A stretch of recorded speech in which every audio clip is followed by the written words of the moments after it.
আসসালামু আলাইকুম। আমি নুহাত ম্যাথমেটিশিয়ান থেকে আজকের ভিডিওটি করতে যাচ্ছি এভারেজ বা গড়ের উপর। Hope it will be enough informative for you all. So average শুনলে আসলে ছোটবেলার কথা মনে পড়ে যায়, তাই না? ছোটবেলায় আমরা এভারেজে অনেকগুলো ম্যাথ করেছিলাম, তাই তো? সো এভারেজ আসলে ব্যাপারটা কিভাবে করতাম ছোটবেলায়? এভারেজ বা গড় বের করতাম কিভাবে? আমরা কি করতাম? যেকোনো কিছু এভারেজ বের করলে তার উপরে ক্লিক করতাম। উপরে ফ্র্যাকশনের উপরে আমরা যোগফলটা লিখতাম ১ম এ, তাই তো? আচ্ছা। আর নিচে কি লিখতাম আমরা? নিচে লিখতাম হলো যতগুলা থাকতো তার সংখ্যাটা, তার পরিমাণটা। ফর এক্সাম্পল ধরেন ৫ জন লোকের কাছে ৳৫,০০০ ছিল।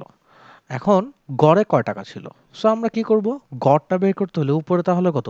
মোট ছিল কত? ৫,০০০, উপরে ৫,০০০ লিখলাম।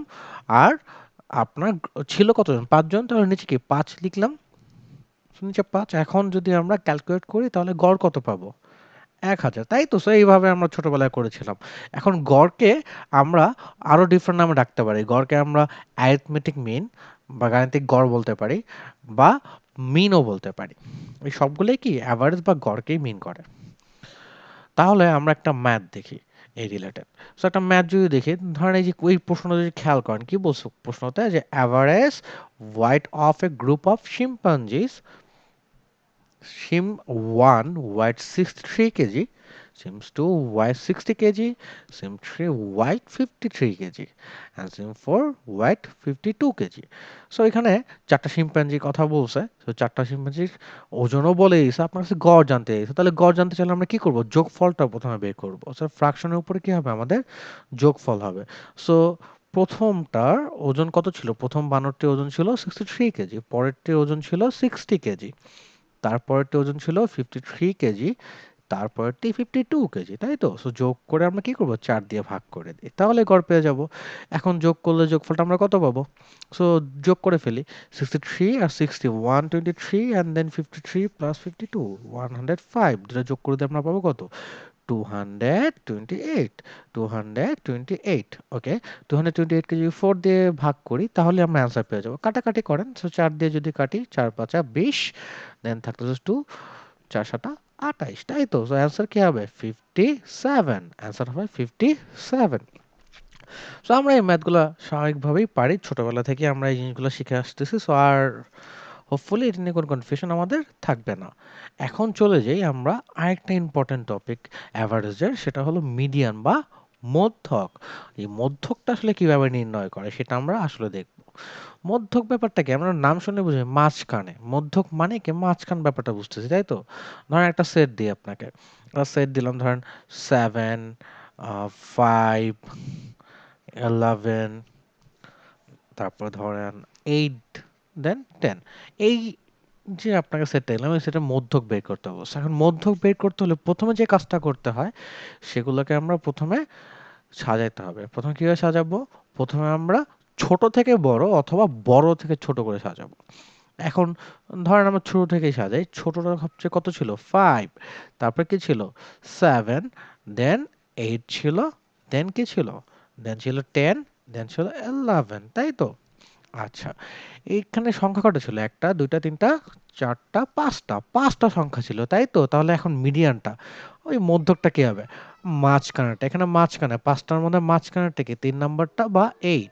তাহলে এখানে মধ্যকটা কি? মাঝের সংখ্যাটা মানে ৮। তাহলে মাঝখানেরটাই হবে এখানে মধ্যক। তাহলে আমার এখানে মিডিয়ানটা হবে ৮, তাই তো? সো আশা করি ব্যাপারটা বুঝতে পারছি। যখন আমাদের এরকম হবে ৩ টা সংখ্যা, ৫ টা সংখ্যা বা বিজোড় সংখ্যক সংখ্যা থাকবে, তখন মাঝখানেরটাই হবে আমাদের মধ্যক। কিন্তু মধ্যক নির্ণয় করার জন্য ১ম এ কি করতে হবে? ছোট থেকে বড় অথবা বড় থেকে ছোট করে সাজায় নিতে হবে, তাই তো? আচ্ছা, এখন প্রশ্ন আসতে পারে, আচ্ছা ভাইয়া, এখন যদি এমন হয় যে এখানে বিজোড় সংখ্যক সংখ্যা না থেকে জোড় সংখ্যক থাকে, মানে ৫ টা এখানে আছে তো, ৫ টা না থেকে যদি এখানে ৬ টা থাকতো তাহলে কি হতো? বা ৮ টা থাকতো। ধরেন এই এক্সাম্পলটা যদি আমরা নেই, ছোট থেকে সাজাই, 5, 7, 8, 10, 11, 12। এখন সংখ্যা কয়টা আছে? ৬ টা সংখ্যা, তাই তো? এখন জোড় সংখ্যক হয়ে গেছে। এখন মাঝখানের সংখ্যাটা কই? এখন তো মাঝখানের সংখ্যা আমরা খুঁজে বের করতে পারছি না। সো এই ক্ষেত্রে আমরা কি করব?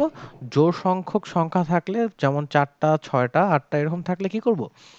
মাঝখানে ২ টা। এখানে মাঝখানেটা কি ছিল? 8 আর 10 এই দুটাকে যোগ করে ২ দিয়ে ভাগ করব। যখন জোড় সংখ্যক সংখ্যা থাকবে তখন মাঝখানটাকে ২ দিয়ে ২ টা যোগ করে ২ দিয়ে ভাগ করলেই আমরা মধ্যক বা মিডিয়ান পেয়ে যাবো। সো এখানে যদি যোগ করে ২ দিয়ে ভাগ করি তাহলে আমরা কত পাবো? সো 10 আর 8 যোগ করলে কত পাচ্ছি আমরা? 18, 18 কে 2 দিয়ে ভাগ করলে 9, তাহলে এখানে আমার মধ্যকটা কত? 9 হবে। তাহলে এখানে আমার অ্যান্সারটা হবে 9। আশা করি ব্যাপারটা সবাই বুঝে ফেলছে, তাই তো? সো এখন যদি বুঝে ফেলে থাকি, এখন আমরা চলে যাই মুড, বা মুডকে আমরা বাংলায় কি বলতে পারি? প্রচুরক। প্রচুরক মানে কি ব্যাপারটা? প্রচুর। প্রচুর মানে কি? অনেক। বুঝি না আমরা? আচ্ছা, প্রচুরক ব্যাপারটা আসলে কি? ধরেন প্রচুরকটা আমরা এক্সাম্পল দিয়ে দেখি। প্রচুরক নাম শুনলে আমরা বুঝতে পারছি প্রচুরক প্রচুর থাকবে এরকম কিছু একটা, তাই না?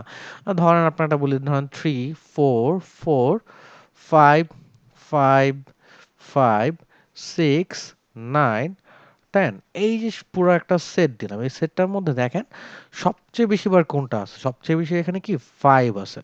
তাই তো? তাহলে এখানে আমার মোটটা কত হবে? 5 হবে। যেটা সবচেয়ে বেশি বার থাকবে সেটাই হবে কি আমার প্রচুরক। প্রচুরকের ব্যাপারটা কি? যে জিনিসটা সবচেয়ে বেশি থাকে সেটাই হলো আমাদের প্রচুরক। আশা করি ব্যাপারটা আপনারা বুঝতে পারছেন। Thanks for watching. Stay safe and stay with Nuas Master.